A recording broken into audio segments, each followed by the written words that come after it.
नमस्कार। बीए पाठ तृतीय के प्रथम प्रश्न पत्र के अंतर्गत प्राचीन राजस्थानी काव्य में हमने अब तक गौरा बादल चरित चौपाई, जिसके रचनाकार आचार्य हेमरतन रहे, उसकी मूल कथा, मूल पाठ, कथा सार आदि का अध्ययन किया।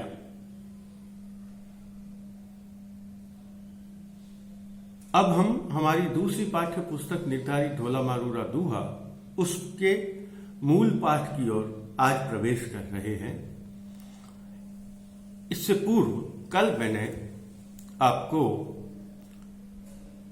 ढोला मारूरा दूहा की जो मूल कथा है, उस मूल कथा का सार जो हमारे इस पाठ्य पुस्तक में निर्धारित है, उसका परिचय दिया था। आज हम इसके मूल पाठ में प्रवेश कर रहे हैं। जैसा मैंने आपको कल कहा था, हमारे पाठ्यक्रम में इसके 101 छंद ही हमारे व्याख्या हेतु निर्धारित हैं। शेष जो भाग है वह प्रश्नों के रूप में, प्रश्न उत्तर के रूप में आएगा। तो व्याख्या की दृष्टि से हम थोड़ी विशद व्याख्या करेंगे 1 से लेकर 101 छंद की, और उसके पश्चात हम प्रमुख स्थलों का, छंदों का अध्ययन कथाक्रम या काव्य विशेषताओं की दृष्टि से हम उसका अध्ययन करेंगे। बहुत संक्षेप में कथा का आज प्रारंभ कर रहा हूं, परिचय दे रहा हूं। पूगल राज के जो पश्चिमी राजस्थान के सीमांत पर है, वहां के राजा हैं पिंगल राव। उनके राज्य में अकाल पड़ता है। तब वे नरवरगढ़ के राजा नलराज के यहां आते हैं अपने परिजनों के साथ, अपने सभी समूह के साथ, और नलराज उन्हें जिस प्रकार एक राजा का सम्मान किया जाना चाहिए, ठीक उसी प्रकार से उसका सम्मान और आदर करते हैं, और उन्हें बहुत अच्छा आतिथ्य सत्कार उनका किया जाता है। राजा पिंगल की पुत्री है जिसका नाम मारवणी है, और नलराज के पुत्र है जिसका नाम है साले कुंवर ढोला। पिंगल की रानी के हट के कारण ढोला और मारवणी की सगाई की जाती है और उनका विवाह भी हो जाता है। समय रहते जब सुकाल आ जाता है, वे वापस लौट जाते हैं, और बालक है मारवणी, बिल्कुल उसकी उस समय उम्र 1.5 वर्ष की थी, और साले कुंवर जो ढोला है उसकी उम्र 3 साल थी। बालक है इसलिए उसे विवाह में, ससुराल में नहीं रखा जाता, वापस लेकर आ जाते हैं। और जब वह बड़ी होती है तब उसके मन में प्रेम का अंकुर जागृत होता है, अपने प्रियतम की याद आती है, और उसके स्वप्न में एक चित्र उपस्थित होता है, और उसकी सखियां कहती है कि यह जो चित्र तुम्हारे मन में जो आया है वही तुम्हारा प्रियतम है।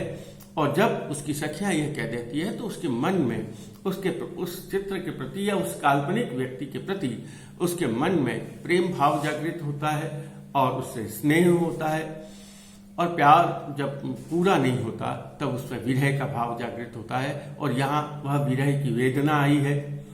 उसके पश्चात वह संदेश भेजती है, लेकिन संदेश का कोई जवाब, वो संदेश भेजती है पक्षियों के माध्यम से कि तुम मेरा संदेश लेकर जाओ।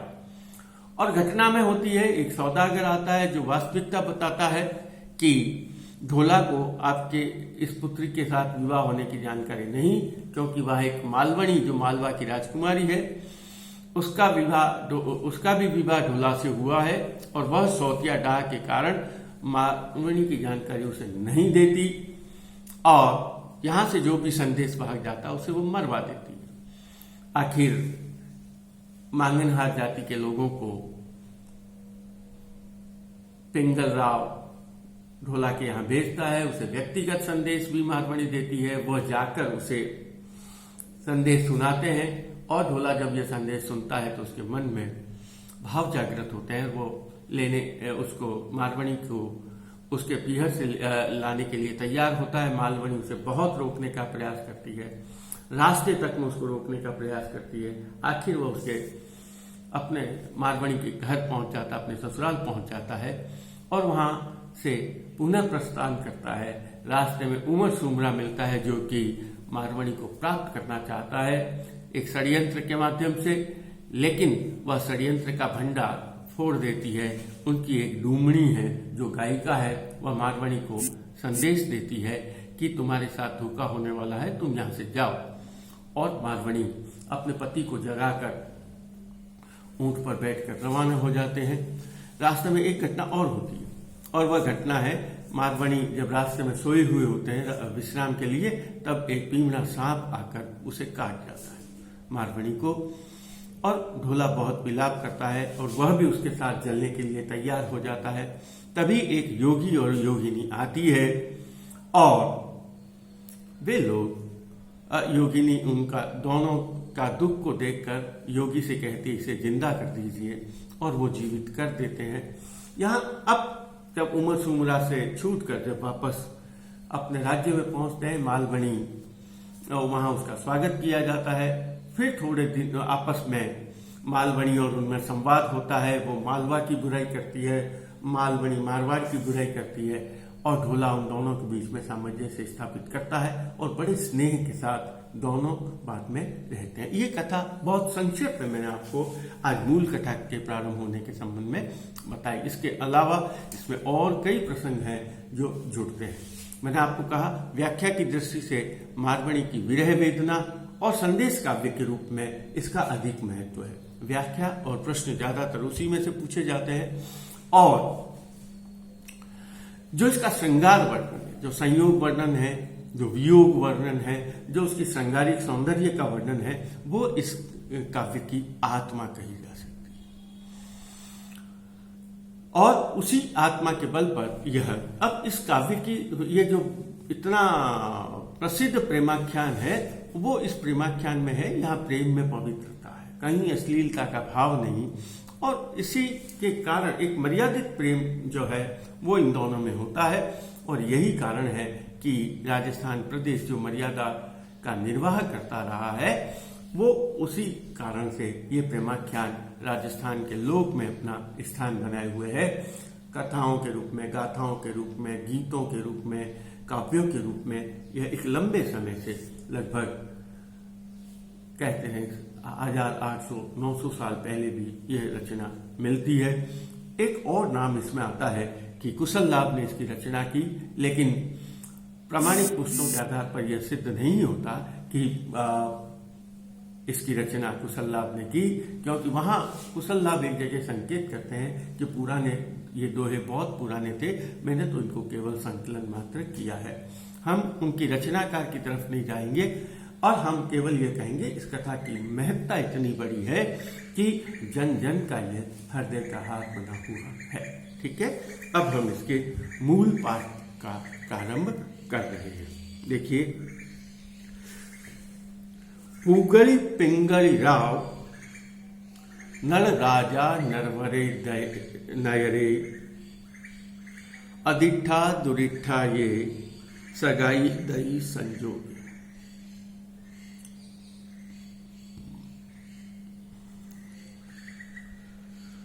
पूगल राज्य पश्चिमी सीमांत, राजस्थान की पश्चिमी सीमांत का एक राज्य पूगलगढ़, पूगल राज्य।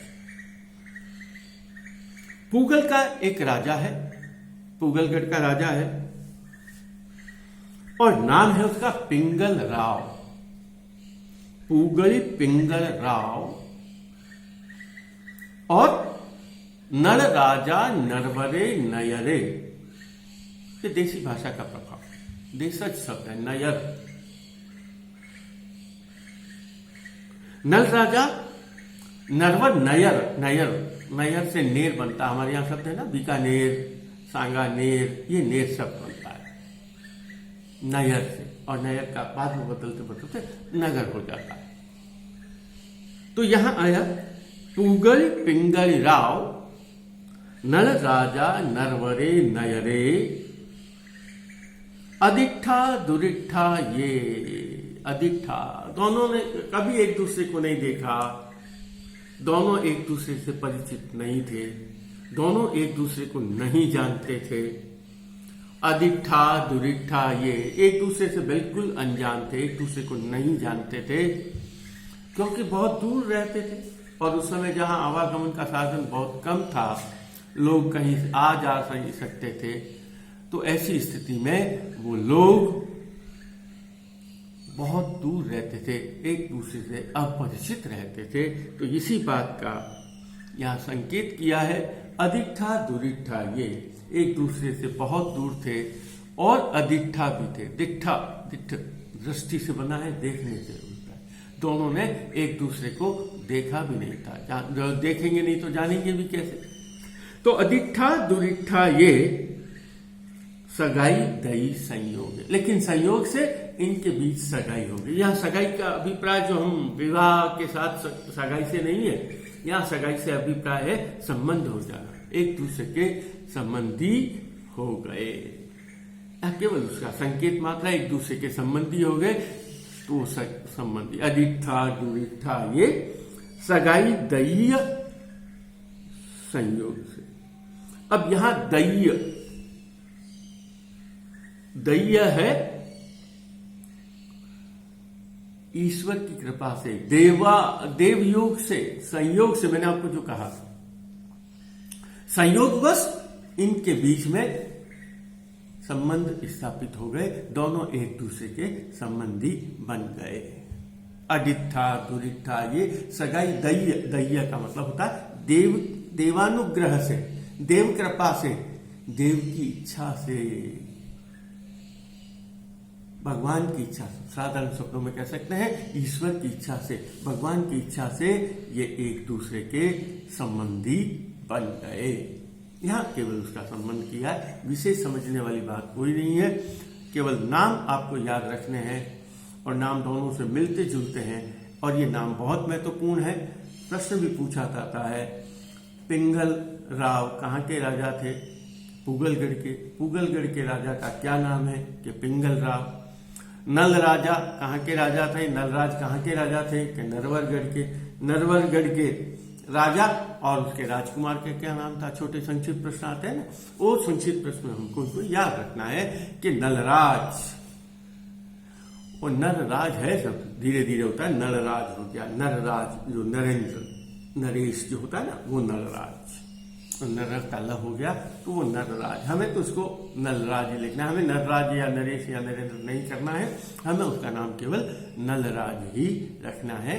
कि दोनों एक दूसरे से अपरिचित थे, दोनों एक दूसरे को नहीं जानते थे, एक दूसरे को देखा भी नहीं था, लेकिन देव योग से वे एक दूसरे के संबंधी बन गए। अब दूसरा, पूगल देश दुकाल थियूं किन्ही काल विशेष, पिंगल ऊंचा लौकियो नल नरवर चय देश।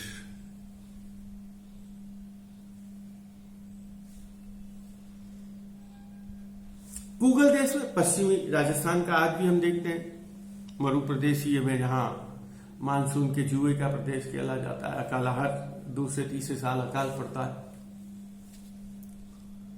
तो चूंकि उसी सीमांत प्रदेश की बात है, इसलिए अकाल होना यहाँ स्वाभाविक बात है। और अकाल जब लगातार पड़ जाता था तो आज की स्थिति में तो लोग यातायात के साधन हैं, व्यवस्थाएं हैं, सुधर गया, तो व्यवस्थाएं हो गई है, तो पानी खाना अन्न भोजन सब पहुंचा दिया जाता है या व्यवस्थाएं हो गई। पहले ऐसी व्यवस्था नहीं थी, तो जहां पानी भी नहीं है, खाने के लिए भोजन नहीं बचा, पशुओं के लिए चारा नहीं बचा, तो उनको जीवन यापन के लिए किसी दूसरे स्थान पर प्रस्थान करना पड़ता था और उसे उचाल करना कहता। जब पूरी घर गृहस्थी को लेकर उचाल करते थे, उसको उचाल करना, पूरी गृहस्थी को बिल्कुल बांध बूंद के अपने घर को। और अब जब सुकाल आएगा, जब बारिश होगी, जब अच्छा समय आएगा, तब हम यहां वापस लौटकर आएंगे। तो पूगल देश दुकाल थियूं किन्हीं काल विशेष के लिए एक समय की बात। अब वापस ये पूगल की कथा पर आ गया कि पूगल देश में किसी एक समय में कभी एक बार पूगल देश दुकाल थियो किन्हीं काल विशेष, किसी काल विशेष में अकाल पड़ा। दुकाल, और दुकाल का हमारे यहां होता है काल, फिर दुकाल, फिर तिकाल। अब क्या होता है, काल का मतलब एक साल में अकाल पड़ा, काल का अकाल कहते हैं काल, ठीक है। फिर दुकाल होता है जहां लगातार 2 सालों में अकाल पड़ा। फिर त्रिकाल होता है, त्रिकाल में लगातार 3 सालों तक अकाल पड़ा। तो यहां दुकाल हो गया, 2 सालों तक लगातार पानी नहीं हुआ, बारिश नहीं हुई, तो खाने पाने का जितना भी व्यवस्था है वो समाप्त हो गई। पूगल देश दुकाल थियों, थियों का मतलब होना। अब ये आप ये देखें, गुजराती में, सिंधी में थियो शब्द होने से अभिप्राय है, वही शब्द यहां पे थियो हुआ, अकाल हो गया। किन्हीं काल विशेष है, किसी काल विशेष में, कहीं एक बार, कभी एक बार, किन्हीं काल विशेष ही पिंगल उचालो कियो, पिंगल ने उचाल किया। उचाल करने का अभिप्राय मैंने बताया, प्रस्थान करना। वैसे प्रस्थान करने से भी कई बार, उचाल करने के लिए, प्रस्थान करने के लिए कई बार तो थोड़ा सा, लेकिन उचाल करना जो विशेष जो अर्थ को व्यंजना देता है, वो अर्थ की व्यंजना है जब रोजगार की तलाश में, भोजन की तलाश में, या अपने जीवन यापन के लिए, जीवन की सुरक्षा के लिए, जब व्यक्ति अपने निज स्थान, अपना जो स्थान है जहां वो रहता है, करता है, उस निजी स्थान को छोड़कर दूसरे स्थान पर जब प्रस्थान करता है, उसको उचाल करता है। और खाली एक आदमी नहीं जाता, बहुत ध्यान देकर सुनना, पूरा व्यवस्था, घर गृहस्थी पूरी, घर के ताले और पूरा, आएंगे जब आएंगे लौट कर आएंगे, जब जीवन की व्यवस्थाएं अनुकूल हो जाएंगी, यहां जीने के लायक, तब लौट कर आएंगे, उसको उचाल करना। तो यहां आम जनता ही नहीं, बल्कि राजा खुद प्रस्थान कर रहा है अपने जीवन की रक्षा के लिए, अपने भोजन पानी की व्यवस्था के लिए, अपने लोगों की सुरक्षा के लिए, अपने परिजनों की रक्षा के लिए, वह राजा वहां से प्रस्थान करता है। पिंगल उचालव कियोहु, और कहां किया, उचाल करके कहां गए, कहीं कहीं तो जाएंगे। और वो ऐसी स्थिति में, हमारे यहाँ ज्यादातर लोग जाते थे मालवा, राजस्थान, मालवा प्रदेश है ना, मध्य प्रदेश का जो क्षेत्र है, वहां पानी की बहुतायत थी, तो पानी, चारा, भोजन, ये सब कुछ मिल जाता था, तो वहां जाते थे। लेकिन यहां ये कहां आए हैं, पिंगल उचालव कियहु नल नरवर चय देश। देखिए, नल राजा, पहले ऊपर शब्द का प्रयोग किया है, नल राजा, नल राजा के नरवर चय, नरवर, नरवर देश में, नरवर राज्य में, चाचेची, मैंने आपको कहा मराठी भाषा का प्रयोग है, पहले ये कारक जो लगते थे वैसे समान रूप से लग रहे हैं, तो चाचेची का मतलब है काके की रारेरी। तो उसने कहा, कहां किया उन्होंने उचाल, पिंगल उचालो कियो नल नरवर चय देश, नरवर नगर के, नरवर राज्य के नलराज के यहां उन्होंने प्रस्थान किया। प्रस्थान करके वो दलराज, जो नरवरगढ़ का राजा था, उसके यहां वे लोग आए। या यूं भी कह सकते हैं, पुंगल राव ने, पुंगलगढ़ के राजा पिंगल राव ने अपने राज्य में दुकाल होने के बाद नल राजा के नरवरगढ़ राज्य की ओर अपने जीवन की रक्षा के लिए, अपने परिजनों की रक्षा के लिए, अपने पशुओं की रक्षा के लिए नल राजा, जो नरवरगढ़ का राज्य था, उसकी ओर प्रस्थान किया, उसके यहां आए। ठीक है। अब नलराज, वह नलराज क्या कर रहा है, वह नलराज आदर सम्मान दे रहा है। नल राजा आदर दियऊ, नल राजा ने आदर दिया, सम्मान दिया। ये नहीं अरे कहां से आ गए, क्या कर रहे हो, ये ऐसा नहीं। नल राजा आदर दियऊ जऊ राजविया जो। हमारे देश में किसी दूसरे देश के राष्ट्रपति आते ना, तो कहते ना उनका राजकीय सम्मान के साथ स्वागत किया गया, और उनको वही सम्मान मिलता है, उनको वही आदर मिलता है जो उनके देश में मिलता है। ऐसा नहीं कि आप तो हमारे यहाँ मेहमान आए हुए, नहीं, घूमने के लिए पर्यटक नहीं, उनको वही मान सम्मान जो उनके राज्य में है वो इसी राज्य में मिलेगा। तो यहां भी चाहे वो शरणार्थी के रूप में आया, चाहे वह किसी रूप में आया है, अपने राज्य में अकाल होने के कारण यहाँ अपने जीवन यापन की सुविधा, सुख सुविधा के लिए, सुख की कल्पना के लिए यहाँ आया है। लेकिन यहां उसने कहा, क्या कहा, नल राजा आदर दियऊ जऊ राजविया जो राजा को देना चाहिए राज्योचित सम्मान। देखिए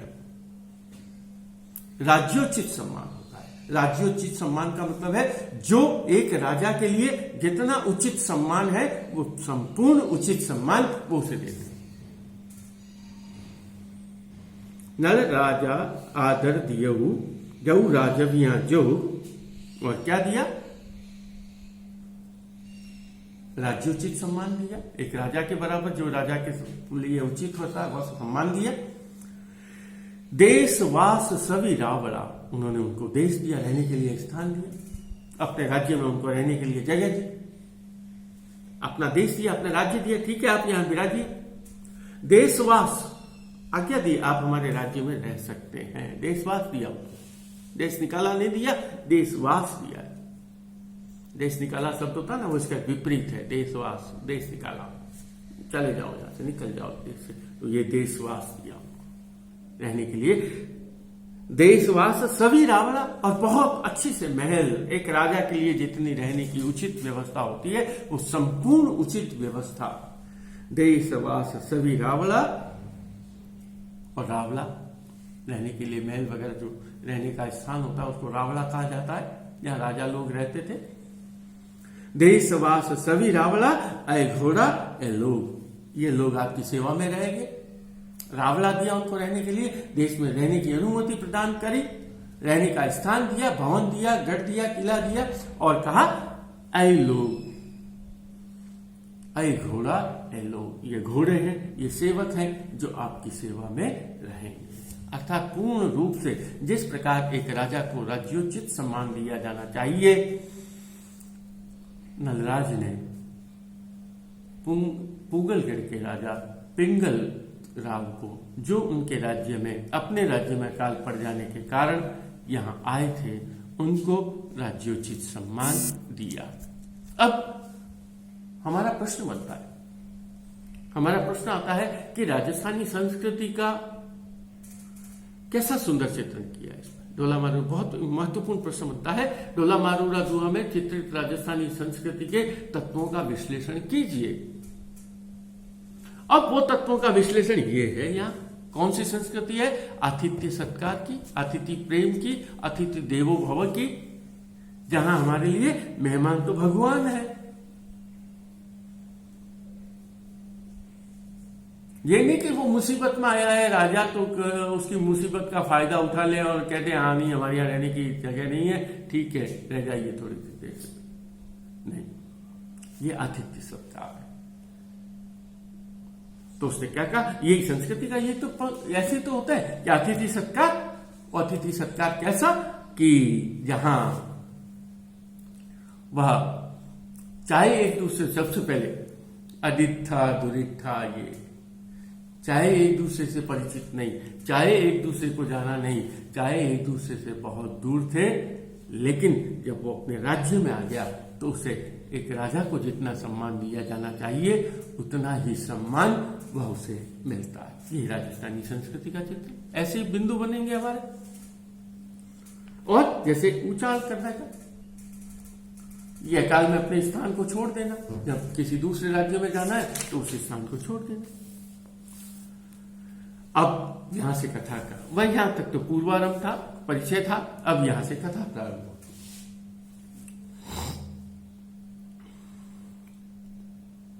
नरवर नल राजा तनय ढोलऊ कुंवर अनूप रानी राव पिंगल तनी देखे रीझी रूप। या रीझी देखे रूप। ज्यादा कुछ समझने की प्रश्न नहीं, जो चौथा चरण उसी को थोड़ा सा समझना, बस उसमें थोड़ा सा कंफ्यूजन कर जाते हैं कई बार लोग। नरवर नल राजा तणु, नरवरगढ़ का जो राजा है, कौन राजा है, बार बार मैं आपको याद दिला रहा हूं और आपको भी याद रखना है। नरवरगढ़ का राजा है नलराज। नरवर नल राजा तणु ढोलऊ कुंवर अनूप, उसका ढोला कुंवर है, उसका राजकुंवर है उसका। नलराज का राजकुंवर कौन है, प्रश्न आ जाता है। नरवरगढ़ का राजकुंवर कौन था,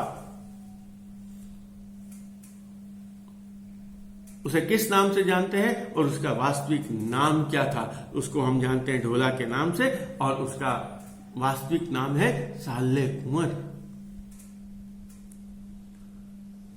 तो नरवर नल राजा तणु ढोलऊ कुंवर अनु रानी राव पिंगल तनी, रानी किसकी, राव पिंगल तनी, राव पिंगल की रानी,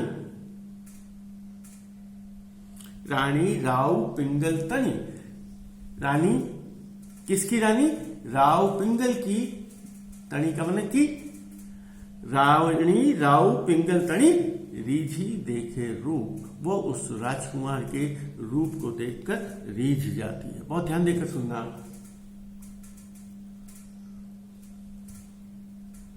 कई लोग जब केवल इस दोहे को पढ़ते हैं ना और उसकी व्याख्या में तो पूछ लिया जाता है, तो वो कहते हैं वह जो पिंगल रानी जो थी, पिंगल राजा की जो रानी थी, वो उस पर मोहित हो गई और वो उसे प्रेम करने लगी। ये नहीं है ना, बहुत ध्यान देकर सुनना। वो क्योंकि आगे हम कथा में आगे आएंगे ना, तब पता चलेगा वो तो छोटा सा बालक है और रूझी के उस बच्चे को देख, उस बच्चे की सौंदर्य को देखकर खुश हो गई। और वो क्या कहते, देखिए आगे है ना, नरवर नल राजा तणु ढोलऊ कुंवर अनु रानी राव पिंगल तनी दीझी देखे रूप, वो उसके रूप को देखकर रीझ गई, प्रसन्न हो गई, आनंदित हो गई, मोहित हो गई। कितना सुंदर बालक है ये, कितना सुंदर राजकुमार है, इस रूप से वो उसके रूप को देखकर मोहित हो गई। अब देखिए पिंगल मारवाड़ी का परिचय दिया गया है। पिंगल पुत्री पद्मणि मारवणी तिणी नाम जोड़ी जोई विचारियो धन्य विधाता काम।